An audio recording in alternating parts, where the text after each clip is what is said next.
Hey, welcome to Graphic Policy Television, GPTV. I'm Brett. Just because there's not new comics coming to your comic shops doesn't mean there's not new comics to you. Tons of comics out there, and in my hands is probably one of them. This is Oberon collecting the first volume of the series, The King of Lies, the first 5 issues of the series.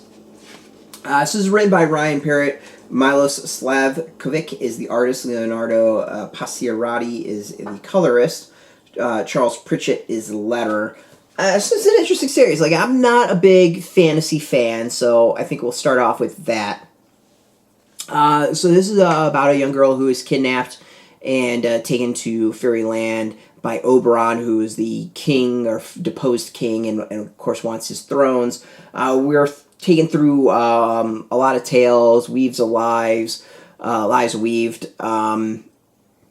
as we try to discover, like, who this girl is, what power she has, does she have any powers, is this a mistake, as Oberon attempts to get his throne and others attempt to stop his machinations.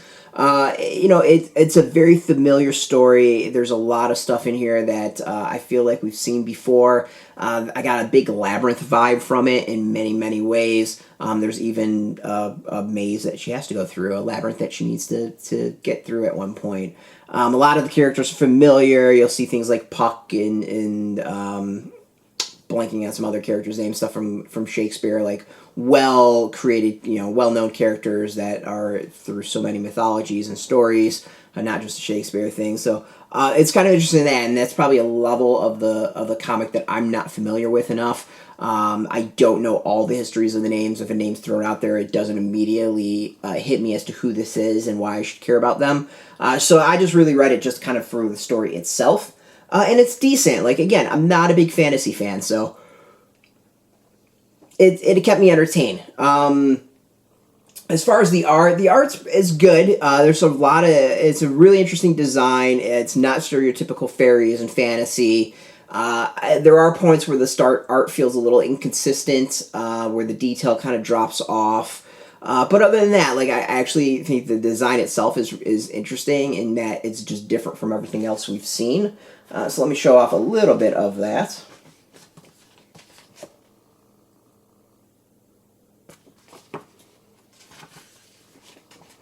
This is the girl who winds up getting kidnapped and brought to the fairy world. There's also some stuff that I thought was interesting that never quite pans out towards the beginning that I thought there was going to be something more of. And there's definitely a lot of things that are dropped off in that this is, first volume. So they get picked up in further volumes down the line. But again, this is the first volume, so we don't really get a whole lot of that. So I think that was probably the biggest issue I've got with this, is it does feel incomplete as far as the story. Beyond the art not being totally consistent. So yeah, I mean, if you like that kind of fantasy feel, if you like fairy world, stuff like that, you'll probably dig this. It didn't quite have the hook for me. I mean, there's some fantasy I really enjoy.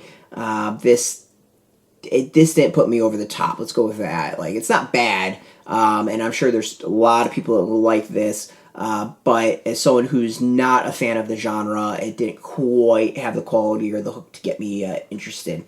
But still, like, again, if you are a fan of the genre, you should check it out. As far as extra, we got lots of sketches and designs in the back, which is always cool to see. I do like how AfterShock includes that sort of stuff.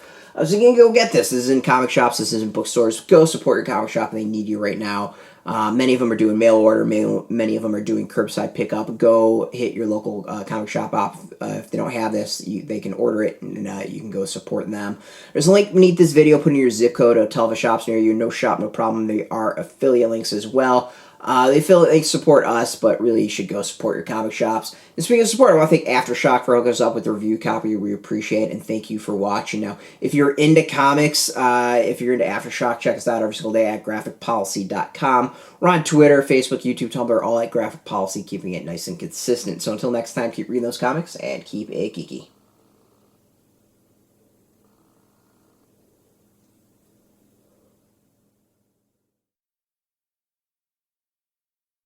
Hey, thanks for watching the previous video from Graphic Policy Television. Just by watching, you help support our site. Thank you so much. Now, if you're watching these videos, you probably care about geeky things like movies, television, comic books, toys, games, video games.